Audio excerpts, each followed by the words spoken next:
സംസ്ഥാന സർക്കാരിന്റെ കൂടി ഇച്ഛാശക്തിയുടെ ഫലമാണ് ഈ സന്തോഷ വാർത്ത. പലതും പറഞ്ഞ് തള്ളിപ്പറയുമ്പോഴും കളിയാക്കുമ്പോഴും സർക്കാർ ഈ ഉദ്യമത്തിനായി മുന്നിൽ നിന്നു. പ്രതിസന്ധികളുടെയും വിവാദങ്ങളുടെയും പെരുമഴയുണ്ടായിട്ടും മലയാളികളുടെ ആഗ്രഹത്തിനൊപ്പം നിന്ന് റിപ്പോർട്ടർ ടിവിയെ കായിക മന്ത്രി വി അബ്ദുറഹ്മാൻ അഭിനന്ദിച്ചു. മെസ്സിയുടെ കേരളത്തിലേക്കുള്ള വരവ് ചരിത്ര സംഭവമാകുമെന്ന് മന്ത്രി വി ശിവൻകുട്ടിയും പറഞ്ഞു. പ്രതികരണങ്ങളുടെ കേൾക്കാം. ഇത്തവണയും ഏറ്റവും നല്ല ഓണസമ്മാനം നമുക്ക് ലഭിച്ചിരിക്കുന്നു എന്നുള്ള ഒരു സന്തോഷം പങ്കുവയ്ക്കുകയാണ്. നമ്മുടെ ഇന്ത്യയിലെ എല്ലാ സംസ്ഥാനങ്ങളിൽ നിന്നുള്ള ആളുകളെ മെസ്സിയെ കാണിക്കാനും അദ്ദേഹത്തിൻ്റെ ഫാൻ മീറ്റിൽ പങ്കെടുക്കാനുമുള്ള സൗകര്യം നമ്മൾ ഒരുക്കും. ഇത്രയും വലിയ പ്രതിസന്ധി ഉണ്ടായിട്ടും ആദ്യത്തെ സ്പോൺസറുടെ ഭാഗത്തുനിന്ന് അദ്ദേഹത്തിൻ്റെ എലിജിബിൾ അല്ല എന്ന് പറയുമ്പോൾ ഗവൺമെൻറ് ചെറിയൊരു വിഷമമുണ്ടായിരുന്നു. ആ സമയത്താണ് റിപ്പോർട്ടർ ചാനൽ ഈ ചാലഞ്ച് ഏറ്റെടുക്കുന്നത്.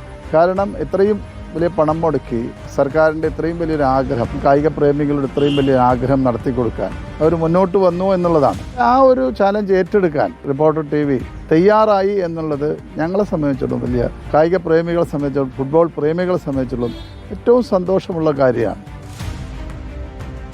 വലിയൊരു നേട്ടമാണ്. തീർച്ചയായും എത്തുമെന്ന് തന്നെയാണ് പറഞ്ഞത്. കേരളത്തിലെ കായിക രംഗത്തിന് വലിയ മുന്നേറ്റം ഉണ്ടാകാനുള്ള സാധ്യതയുണ്ട്. ഫുട്ബോളിന് വൻ കുതിച്ചുചാട്ടമായിരിക്കും ഫുട്ബോളിനുണ്ടാകുന്നത്. സ്പോർട്സ് വകുപ്പ് മന്ത്രിയും അതുപോലെ തന്നെ ഇതിൻ്റെ മെയിൻ സ്പോൺസറായിട്ടുള്ള റിപ്പോർട്ടർ ചാനലുണ്ടല്ലോ, ചാനലിൻ്റെ MD ആയിട്ട് ഞാൻ ഇന്ന് രാവിലെ സംസാരിച്ചിരുന്നു. സംസ്ഥാന നിലവാരത്തിൽ സ്കൂൾ ഫുട്ബോളിൽ കളിച്ചിട്ടുള്ളവരെയും ദേശീയ നിലവാരത്തിൽ ഫുട്ബോളിൽ കളിച്ചിട്ടുള്ളവരെയും അങ്ങനെ സെലക്ട് ചെയ്ത കുറച്ച് ആൾക്കാരെങ്കിലും കളി കാണാൻ പറ്റുമെങ്കിൽ പങ്കെടുപ്പിക്കാൻ വേണ്ടി അവരാണ് മെസ്സിയായിട്ട് ബന്ധപ്പെടേണ്ടത്. കൊച്ചുകുട്ടികളാണ് കാണിച്ച് ആവേശപ്പെടുത്തേണ്ടത്.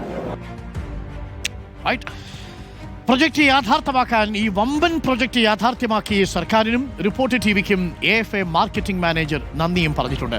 റഹീസ് റഷീദ് ഉണ്ട്. റഹീസ് റഷീദ്, സംസ്ഥാന സർക്കാരിന്റെ ഇച്ഛാശക്തിയും റിപ്പോർട്ടർ ടിവി നിരന്തരമായി നടത്തിയ ഇടപെടലുമാണ് ഒരുപാട് പേര് കളിയാക്കി, ചിലർ വിമർശിച്ചു, ചിലർ ഇവരൊക്കെ പോയാൽ നടക്കുമോ, AFA കാണാൻ പറ്റുമോ തുടങ്ങിയ ചോദ്യങ്ങളൊക്കെ ചിലരൊക്കെ പങ്കുവച്ചു.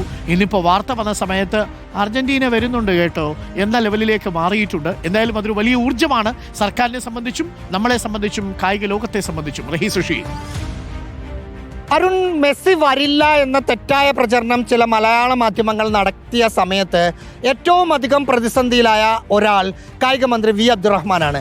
അതുകൊണ്ട് തന്നെ അദ്ദേഹം മെസ്സി വരുന്നു എന്ന AFAയുടെ തീരുമാനം വന്നതിന് ശേഷം ആദ്യമായി അത് പോസ്റ്റ് ചെയ്തപ്പോൾ വലിയ സന്തോഷം പ്രകടിപ്പിച്ചു. അതായത് മെസ്സി വരും ഠാ എന്ന് പറഞ്ഞ് ഒരു ആശ്ചര്യചിഹ്നമിട്ട് മെസ്സിയെ മിഷിഹയുടെ രൂപത്തിൽ നിൽക്കുന്ന പ്രതീകാത്മകമായ ഒരു ചിത്രമിട്ട് അദ്ദേഹം സന്തോഷം പ്രകടിപ്പിച്ചു. ഒപ്പം MB രാജേഷ് ഫേസ്ബുക്ക് പോസ്റ്റിട്ട് മെസ്സി വരില്ലെന്ന് പറഞ്ഞ് ആഘോഷിച്ചവർക്കും കൂറ്റനാട് ഒബാമ വരുമെന്ന് പരിഹസിച്ചവരും കണ്ടോ എന്ന് പറഞ്ഞ് മെസ്സി വരുന്ന ഒരു പോസ്റ്റിട്ടു. ഒപ്പം പല MLA മാർ, കടകംപള്ളി സുരേന്ദ്രൻ MM മണിയെ ടാഗ് ചെയ്തിട്ട് ആശാന് സന്തോഷമായി കാണുമല്ല ആശാനെ എന്ന് ചോദിച്ചാണ് പോസ്റ്റിട്ടത്. അതിന് MM മണി ആശാൻ്റെ ഒരു മറുപടി, മെസ്സി ചതിക്കില്ല മണി ആശാനെ എന്ന് പറയുന്ന തരത്തിലുള്ള ഒരു മറുപടി ഇട്ടിരിക്കുന്നു. വി ശിവൻകുട്ടി പിന്നല്ല എന്ന് പറഞ്ഞ് ഒരു ലവ് ചിഹ്നം ഇട്ടിരിക്കുകയായിരുന്നു ചെയ്തത്. മെസ്സി എത്തുമെന്ന് പറഞ്ഞാൽ എത്തും എന്ന് VK പ്രശാന്തും ഇട്ടിരിക്കുന്നു. മാമനാണ് താരമെന്ന് പറഞ്ഞ് ബിനീഷ് കൊടിയൂരുടെ ഒരു ഫേസ്ബുക്ക് പോസ്റ്റ്. വി അബ്ദുറഹ്മാനെ ചിലവർ നാട്ടിൽ തിരൂരിലൊക്കെ മാമൻ എന്ന് വിളിക്കാറുണ്ട്. അത് വെച്ചിട്ടുള്ള ഒരു ഫേസ്ബുക്ക് പോസ്റ്റായിരുന്നു. അബ്ദുറഹ്മാൻ്റെ ഫേസ്ബുക്ക് പോസ്റ്റിൽ താങ്ക്സ് ടു റിപ്പോർട്ടർ TV എന്ന് പറഞ്ഞു തന്നെയുള്ള ഫേസ്ബുക്ക് പോസ്റ്റായിരുന്നു. അത് നമുക്കും കൂടി സന്തോഷമുള്ള ഒരു കാര്യങ്ങളിൽ ഒന്നാണ് അരുൺ. ഓക്കെ, എല്ലാ കുടില തന്ത്രങ്ങളും കുടില താല്പര്യങ്ങളും ഇല്ലാതാവുന്നൊരിടമാണ് കളിക്കളം. കളിക്കളത്തിലെങ്കിലും ആ പറയുന്ന രീതിയിലുള്ള കുടിലത കൊണ്ടുവരരുതെന്ന് മാത്രമേ നമുക്ക് പറയാനുള്ളൂ. എന്തൊക്കെയായിരുന്നു ഇവരൊക്കെ വിചാരിച്ചാൽ ഇത് നടക്കുമോ? കേരളക്കരത്തിൽ വരാൻ പറ്റുമോ? അർജന്റീന ഫുട്ബോൾ അസോസിയേഷൻ അയച്ച മെയിലുകൾ എത്ര, ഈ വരവ് മുടക്കാൻ വേണ്ടി ശ്രമിച്ച മനുഷ്യരെത്ര, അതിന് പിന്നിൽ നിന്ന് പ്രവർത്തിച്ച് പ്രചരണം നടത്തിയവരെത്ര? ഒടുവിലിതാ മെസ്സി വരൂട്ടാ.